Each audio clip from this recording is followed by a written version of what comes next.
그때 나오니까. 네, 제가 한번 전해서 예. 함께 해주셔서 너무 하겠습니다.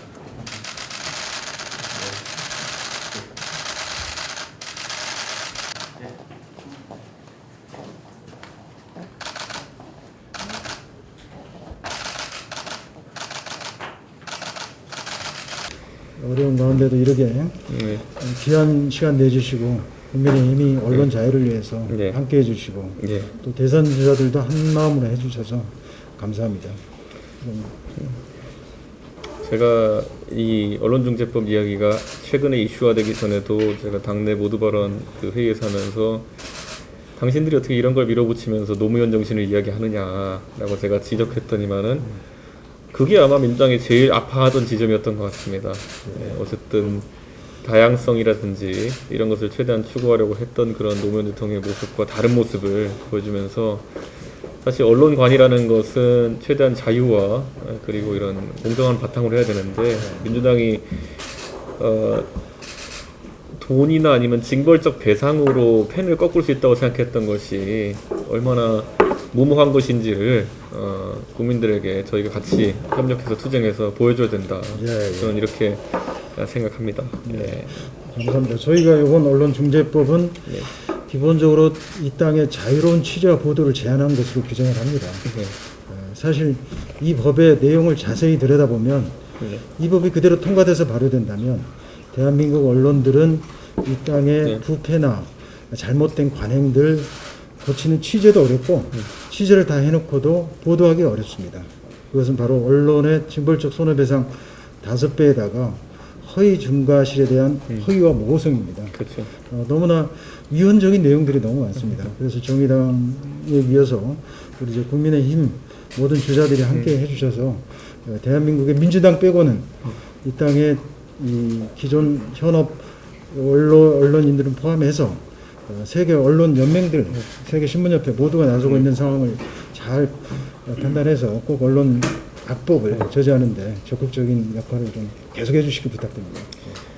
말씀하신 대로 저는 돈 문제도 가장 큰 그 징벌적 배상이라는 것도 정말 유례를 찾기 어려운 폭거인데 더해서 허위란 무엇인가에 대해 가지고 굉장히 자의적인 어떤 구분을 이렇게 할 수 있게 해놨다는 것은 저는 굉장히 위험하다고 보는 것이 그렇게 따지면은 국민들에게 약속한 것을 하나도 지키지 않은 정권 자체가 허위 사실을 공표한 게 됩니다. 저는 결과적으로는 그런 결과적인 허위가 될 수 있는 그런 사안에 대해 가지고 자신들은 이제 입을 닫고 있으면서 저는 굉장히 이거는 편의주의에 따라 가지고 펜을 꺾으려고 하는 행위다.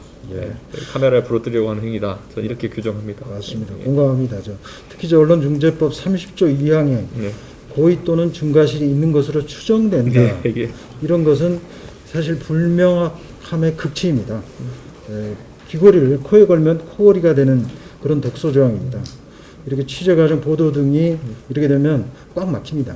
그래서 비판 감시 기능이 제약받는 것은 물론이고 언론의 가장 기본인 팩트 전달부터 위축될 가능성이 큽니다. 그래서 저희는 이 자체가 유언적이고 역사의 수레바퀴를 거꾸로 돌리는 것으로 규정합니다. 예, 저는 거기에 상당히 공감하고요. 저는 어쨌든 이번에 특히 저희가 상임위원장을 저희가 7개 상임위에서 받기로 한 것은 협치에 대한 선의를 바탕으로 저희가 하게 된 것입니다.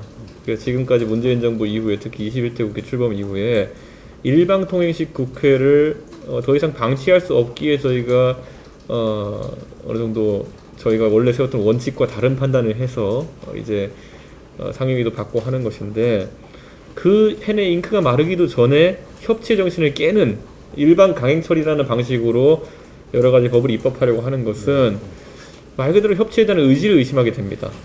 그렇기 때문에 저는 저희가 상임위원장직을 가지기 전에 그 5일 열흘 남짓한 시간에 급격하게 이렇게 처리하는 졸속 입법이라는 것이 과연 영속적인 법이 될 수 있겠느냐라는 것에 상당한 의문을 가지고 있습니다. 그래서 이 부분은 과거에 민주당이 패스트트랙 등을 통해 가지고 일방통행식으로 입법했던 것들, 그리고 야당의 조언을 받지 않고 일방으로 처리했던 경제정책, 최저임금 정책, 그리고 부동산 정책이 걸었던 말로와 비슷한 말로를 걸을 수밖에 없는 그런 불완전한 그리고 앞으로 용속 가능성이 떨어지는 악법이다 이렇게 규정합니다. 네. 한국 마지막에 이게 이제 헌법이거든요.